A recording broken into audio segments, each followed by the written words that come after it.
তিনি একাই একটা শহর, একাই এক চলমান ইতিহাস। বাংলা সাহিত্যের জনপ্রিয়তম ও প্রভাবশালী লেখকদের মধ্যে একজন মণিশঙ্কর মুখোপাধ্যায় ওরফে শঙ্কর। জীবনের অন্তিম দিনগুলি পর্যন্ত যাঁর কলম ঝড় তুলেছিল বাঙালি মনে। তবে শুক্রবার থামল সেই ঝড়। বাঙালি হারালো তাঁর অন্যতম প্রিয় লেখক শঙ্করকে।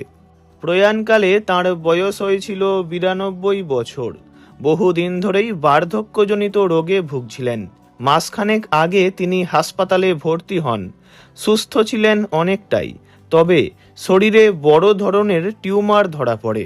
বয়সের কারণে অপারেশন থেকে সরে আসেন ডাক্তাররা।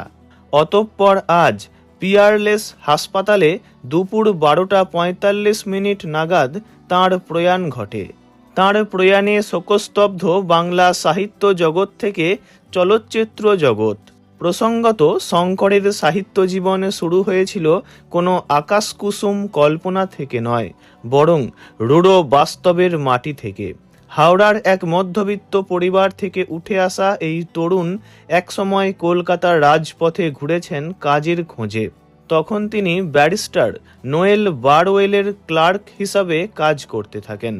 সেই বারওয়েল সাহেবই ছিলেন শঙ্করের জীবনের প্রথম আইকন।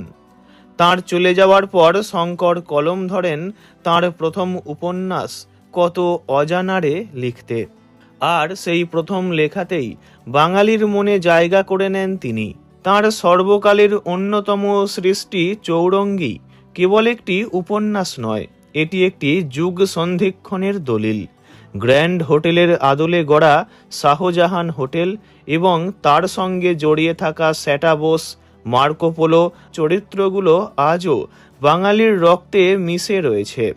এই উপন্যাসের উপর ভিত্তি করে নির্মিত চলচ্চিত্র এবং থিয়েটার আজও ব্যাপক জনপ্রিয়।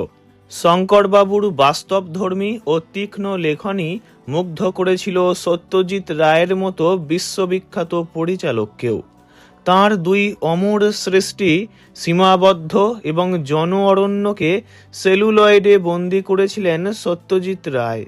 মধ্যবিত্তের উচ্চাকাঙ্ক্ষা, নৈতিক অবক্ষয় এবং কর্পোরেট জগতের লড়াইকে শঙ্করবাবু যেভাবে ফুটিয়ে তুলেছেন তা বাংলা সাহিত্যে বিরল।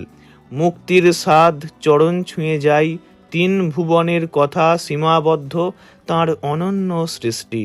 তাঁর লেখনী বাংলা সাহিত্যের সম্পদ হয়ে থাকবে। পরপারে যেখানেই থাকুন, ভালো থাকুন তিনি।